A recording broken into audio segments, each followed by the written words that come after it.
বন্ধুরা দেখতে পাচ্ছেন আমার ছোট পাতার বোগেনভিলিয়া গাছটিকে এখন আমি ফাইনাল বনসাই পাত্রে দিয়ে দেবো। তো চলুন কীভাবে কাজটি করছি আপনারা দেখে নিন। এরকম সুশালো রড দিয়ে একটু নাড়িয়ে নেব, তারপরে গাছের গোড়াটায় হাত দিয়ে এইভাবে নাড়া দিলে গাছটি হাতে চলে আসবে। এই দেখুন।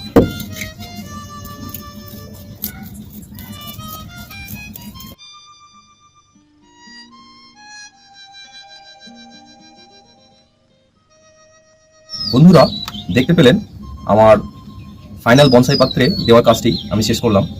দেখুন টবটাও আমার হাতেই তৈরি করা, মানে বাড়িতেই তৈরি করা, তো তাতে গাছটি বেশ সুন্দর লাগছে। এখন আমি নর্মাল মাটি দিয়েছি, এখনও বনসাই সয়েল এতে ব্যবহার করিনি, পরবর্তীতে করব। গাছটি এখন আপাতত ছায়াযুক্ত জায়গায় রেখে দেবো, পরবর্তী আপডেট আপনাদের সাথে শেয়ার করব। চলুন আজকের মতো এইটুকু।